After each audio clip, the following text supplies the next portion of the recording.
싹 다 모아도 하고픈 나와 에너지 모아 아주 딱 나와 에너지 한 방에 아주 발사봐 지금부터 다 하루에 로함성 발사 이 노래는 네 만화의 엔딩송이다.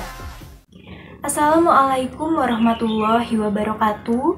Kami dari kelompok 1 yang beranggotakan Agus Rahmat Hidayat, Cindy Ayu Septiani, Muhammad Abdul Manan, Tika Nurmalasari, Rizky Nurfauzia, Sifari Vanessa, Tia Desriani, dan saya sendiri Nirma Salvina Yuliasari. Baik, di sini kami akan memaparkan tentang penelitian farmakoekonomi dari 3 penyakit. Yang pertama adalah pneumonia, kemudian penyakit paru obstruktif atau kronik atau yang bisa kita sebut dengan PPOK, kemudian juga ada penyakit tuberkulosis yang bisa kita sebut dengan TBC. Sebelum memaparkan mengenai penelitian tersebut, saya akan menjelaskan terlebih dahulu mengenai farmakoekonomi secara singkat.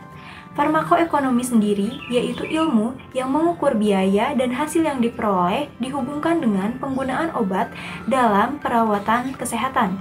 Farmakoekonomi juga didefinisikan sebagai deskripsi dan analisis dari biaya terapi dalam suatu sistem pelayanan kesehatan. Lebih spesifiknya lagi adalah sebuah penelitian tentang proses identifikasi, mengukur, dan membandingkan suatu biaya, resiko dan keuntungan dari suatu program, pelayanan dan terapi, serta determinasi suatu alternatif terbaik.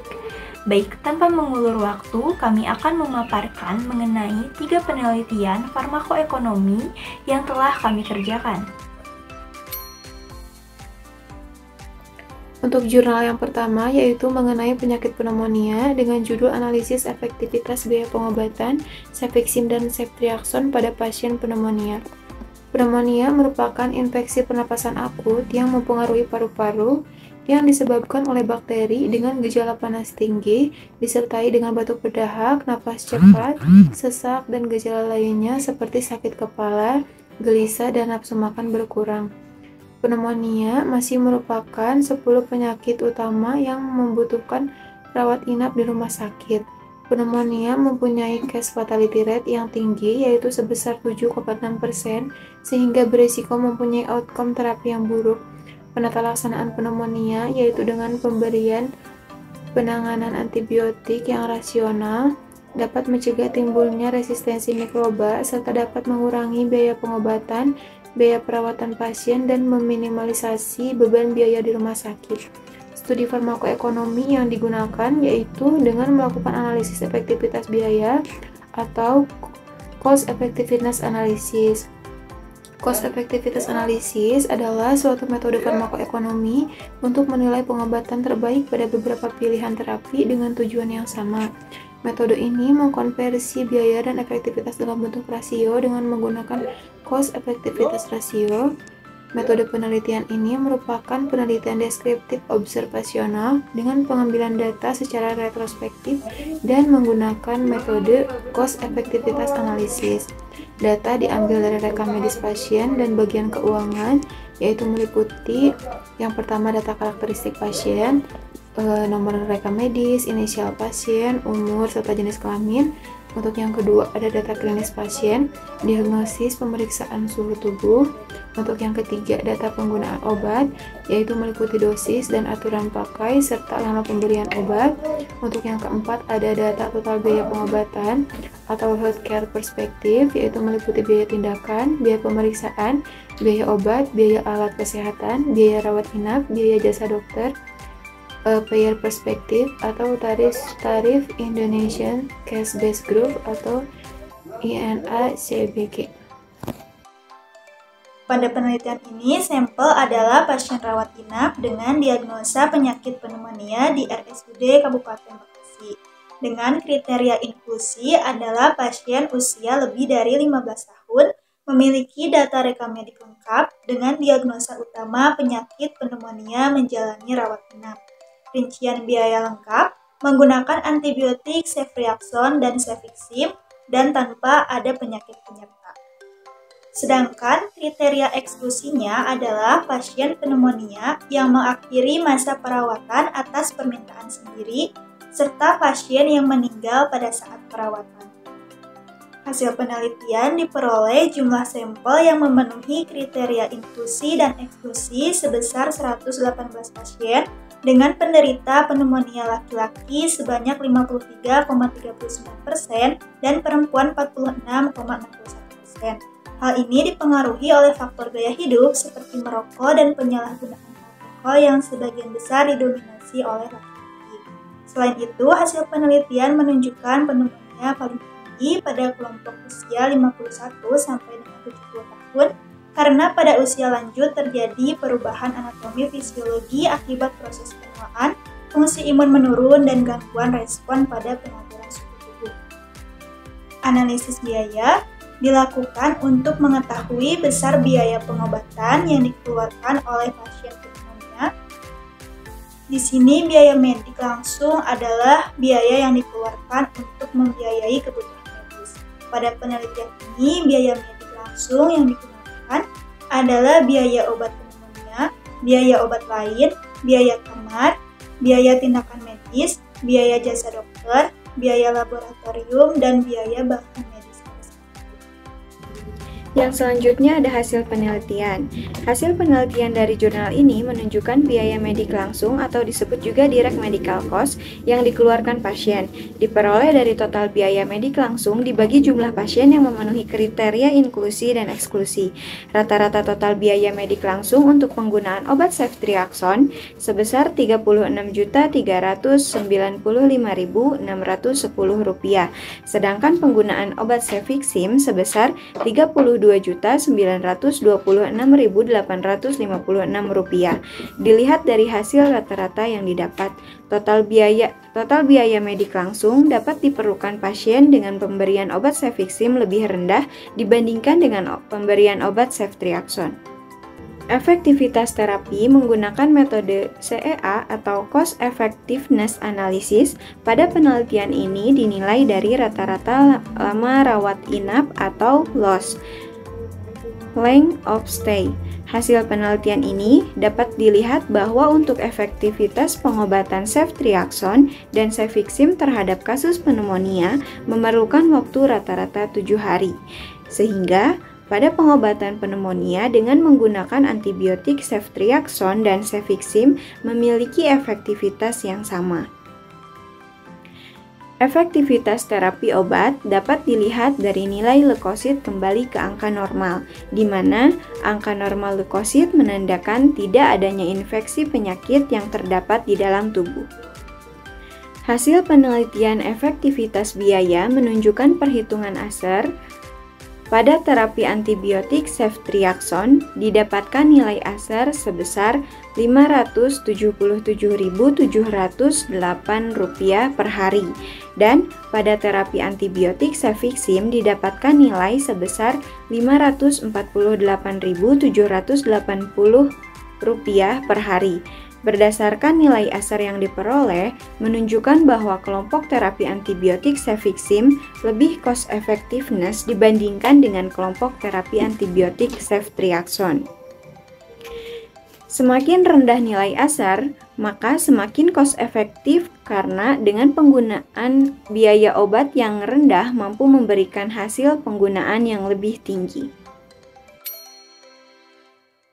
Jurnal selanjutnya yaitu mengenai penyakit PPOK dengan judul Analisis Efektivitas Biaya Penggunaan Bronkodilator dibandingkan dengan kombinasi bronkodilator kortikosteroid pada pasien penyakit paru obstruktif kronik atau PPOK. Penyakit paru obstruktif kronik atau PPOK merupakan penyakit kronis saluran nafas yang ditandai dengan obstruksi jalan nafas yang progresif. Di Indonesia sendiri, prevalensi pasien PPOK cukup tinggi, yaitu sebesar 3,7%. Bronkodilator dan kortikosteroid merupakan obat pilihan pertama yang digunakan pada pasien PPOK. Bronkodilator dapat menyebabkan relaksasi otot polos jalur udara dan meningkatkan pengosongan paru selama pernapasan. Sedangkan golongan obat kortikosteroid berfungsi untuk menekan inflamasi yang terjadi. Tujuan dari pemberian terapi pada pasien PPOK adalah untuk mencegah gagal nafas yang dapat berdampak pada kematian. Kemudian untuk mengatasinya bagaimana sih? Nah, upaya yang dapat dilakukan untuk mengatasi permasalahan ini adalah dengan penerapan prinsip farmakoekonomi. Prinsip farmakoekonomi adalah mengukur dan membandingkan antara biaya dan hasil suatu pengobatan. Untuk dapat meringankan pengeluaran biaya pasien, rumah sakit maupun pemerintah adalah dengan melakukan analisis efektivitas biaya atau cost effectiveness analysis. Cost effectiveness analysis adalah satu metode farmakoekonomi yang bertujuan untuk membandingkan biaya pengobatan dengan efek terapi yang diberikan. Selanjutnya, Health Technology Assessment atau HTA pada penelitian ini adalah perbandingan antara terapi penggunaan obat golongan bronkodilator saja dengan kombinasi obat bronkodilator dan kortikosteroid. Kenapa obat tersebut dibandingkan? Karena di lapangan ditemukan bahwa penggunaan kombinasi kedua golongan obat tersebut tidak lebih efektif dibandingkan dengan terapi bronkodilator saja. Padahal penambahan kortikosteroid pada bronkodilator memberikan biaya yang lebih besar dibandingkan dengan pengobatan yang hanya menggunakan bronkodilator saja. Metode penelitian ini merupakan jenis penelitian kohort dan menggunakan teknik purposive sampling. Sampel yang ditentukan berdasarkan kriteria inklusif sebagai berikut. Yang pertama, pasien terdiagnosis PPOK. Yang kedua, pasien yang mendapatkan terapi bronkodilator. Yang ketiga, pasien yang mendapatkan terapi bronkodilator dan kortikosteroid. Yang keempat, pasien memiliki catatan pemeriksaan gas darah, PaO2 dan PaCO2 yang lengkap. Yang kelima, ada pasien yang memiliki data biaya pengobatan selama dirawat di rumah sakit. Sedangkan kriteria eksklusif dalam penelitian ini adalah pasien dengan pulang paksa. Selanjutnya, ada sampel yang diperoleh dibagi menjadi dua kelompok. Yang pertama merupakan kelompok pasien yang menerima pengobatan bronkodilator saja, sedangkan kelompok yang kedua merupakan kelompok pasien yang menerima pengobatan bronkodilator dan kortikosteroid. Adapun karakteristik pasien PPOK diantaranya laki-laki sebanyak 50 orang dan perempuan sebanyak 10 orang. Dengan rentan usia 36 sampai 45 tahun sebanyak 6 orang, usia 46 sampai 55 tahun sebanyak 4 orang, usia 56 sampai 65 sebanyak 24 orang, lebih dari 65 orang sebanyak 28 orang.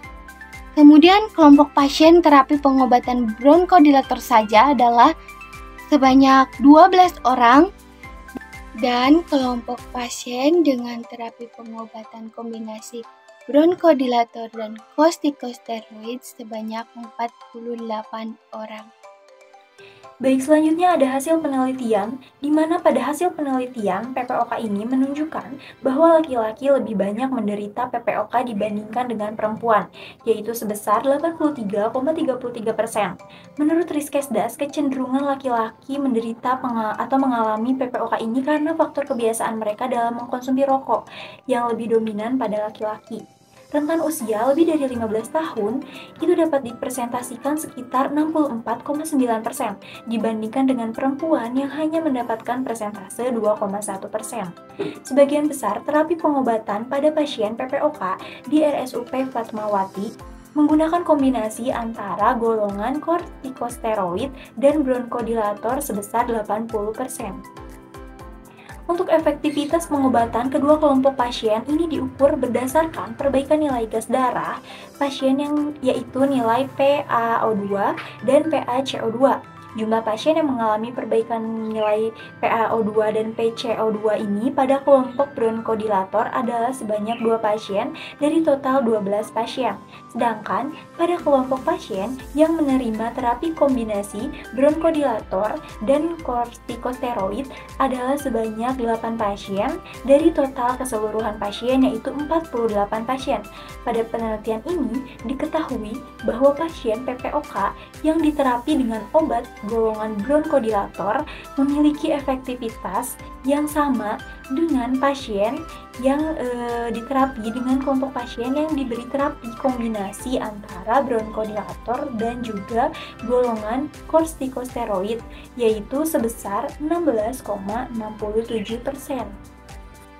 Kemudian dapat dilihat dari rata-rata biaya pengobatan pasien yang hanya memperoleh golongan bronkodilator saja lebih murah dibandingkan dengan kombinasi bronkodilator dengan kortikosteroid. Namun, efektivitas di antara kedua kelompok pasien tersebut yaitu sama. Dapat disimpulkan bahwa penggunaan bronkodilator lebih cost efektif dibandingkan dengan penambahan kortikosteroid pada terapi bronkodilator. Assalamualaikum warahmatullahi wabarakatuh. Perkenalkan, nama saya Muhammad Abdul Manan dari kelompok 1. Saya di sini akan memaparkan jurnal TBC, yaitu yang berjudul Analisis Efektivitas Biaya Pengobatan Kombinasi dan Obat Anti-Tuberkulosis pada Pasien Tuberkulosis Paru di Rumah Sakit Umum Imada Pekerja Indonesia Medan. Lanjut, ada volume dan halaman, volume 6 halaman 36 sampai 43. Lalu bentuk penelitiannya di sini, penelitian ini menggunakan metode retrospektif bersifat studi kohort untuk melakukan kajian efektivitas dan efisiensi biaya dalam pengobatan tuberkulosis. Dengan terapi tunggal dan pengobatan kombinasi di Rumah Sakit Umum Imada Pekerja Indonesia Medan, teknik sampel yang digunakan ialah menggunakan snowball sampling. Teknik ini adalah metode sampel di mana sampel diperoleh melalui proses bergulir dari satu responden ke responden lainnya. Lalu ada penetapan populasi dan sampel. Teknik sampel yang digunakan ialah menggunakan snowball sampling. Penentuan sampel memilih instalasi farmasi RSU Imada Pekerja Indonesia Medan. Total sampel pada penelitian sebanyak 10 pasien, di mana 2 pasien berusia 50 tahun ke atas, 2 pasien menjalani pengobatan kombinasi, lalu 5 pasien menjalani pengobatan obat anti-tuberkulosis, dan 1 pasien berusia 60 tahun ke atas dengan penyakit komplikasi. Lalu selanjutnya karakteristik subjek penelitian. Berdasarkan jenis kelamin menunjukkan pasien yang berjenis kelamin laki-laki lebih banyak dibanding pasien yang berjenis kelamin perempuan, yang terdiri dari 8 pasien laki-laki 80% dan 2 pasien perempuan 20%. Pada pasien tuberkulosis terapi kombinasi, sedangkan untuk pasien tuberkulosis terapi obat anti-tuberkulosis yang berjenis kelamin laki-laki berjumlah 7 orang dan 3 pasien perempuan yang menjalani pengobatan anti-tuberkulosis. Data Kementerian Kesehatan menyebutkan lebih dari 60% pasien tuberkulosis adalah pria. Dikarenakan pria lebih memiliki mobilitas tinggi, maka sangat mempengaruhi faktor risiko yang terjadi kepada pasien laki-laki, cenderung lebih besar daripada perempuan. Lalu karakteristik berdasarkan usia penderita tuberkulosis pada penelitian ini, rentang usia tertinggi pasien tuberkulosis adalah 50 tahun ke atas, yaitu sebanyak 2 pasien yang menjalani pengobatan kombinasi dan 5 pasien menjalani pengobatan anti-tuberkulosis. Lalu pendukung dari usia tersebut diketahui pada usia tersebut ditemukan penyakit tuberkulosis paru yang disertai oleh kebiasaan merokok dan menyakitkan seperti diabetes dan penyakit lainnya, sedangkan pada usia lebih dari 60 tahun dipacu oleh penyakit komplikasi pada umumnya. Dan untuk selanjutnya yaitu HTA atau Health Technology Assessment. Obat antibiotik yang digunakan adalah etambutol tunggal dan rifampicin dan isoniazid dengan antibiotik kombinasi lain sebagai terapi pengobatan untuk pasien tuberkulosis. Selain itu terdapat obat penunjang yaitu sitikolin dan piracetam injeksi. Alasan obat yang dibandingkan, penggunaan antibiotik dengan dosis kombinasi yaitu rifampicin dan isoniazid menunjukkan efektivitas lebih tinggi dibandingkan penggunaan antibiotik dosis tunggal dengan etambutol. Perspektif dan komponen biaya. Total biaya medik langsung terkecil adalah OAT dengan pasien TB rawat inap yaitu Rp36.852.000 dengan rata-rata direct medical cost Rp7.370.400. Biaya medik yang paling besar harus dikeluarkan oleh pasien yang menggunakan pengobatan kombinasi yaitu sebesar Rp67.941.600 dengan rata-rata direct medical cost Rp66.794.160. Komponen dengan selisih tertinggi didapatkan dari komponen biaya obat, biaya rawat inap, dan biaya lab. Pada biaya obat terdapat dosis dengan harga yang berbeda, dan pada pasien tuberkulosis memiliki resiko seperti hepatitis, jantung, dan lainnya, sehingga ada biaya obat lainnya dan alat kesehatan yang digunakan untuk pasien selama dirawat di rumah sakit. Untuk outcome-nya, persentase efektivitas terapi dihitung berdasarkan jumlah pasien yang pada saat keluar dari rumah sakit mencapai target normal nilai trigliserida setelah mengkonsumsi neuroprotektan.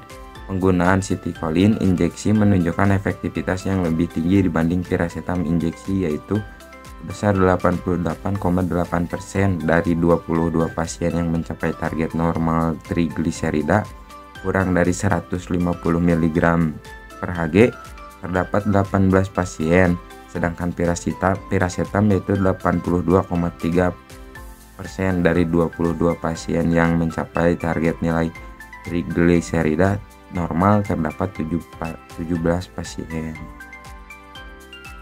Baik, mungkin sekian pemaparan mengenai 3 penelitian farmakoekonomi yang bisa kami sampaikan. Semoga dapat bermanfaat dengan baik. Untuk tugas selanjutnya, kami akan membuat proposal penelitian mengenai penyakit pneumonia. Sebelum itu, kami ucapkan terima kasih banyak kepada Ibu Yulia Wardati SSI APTMM selaku dosen mata kuliah pengampu yang telah memberikan kami ruang untuk menganalisa lebih dalam lagi mengenai hubungan antara penyakit, obat, serta analisis biayanya. Sekian dari kelompok kami, mohon maaf apabila ada kesalahan. Wabillahi taufiq wal hidayah. Wassalamualaikum warahmatullahi wabarakatuh.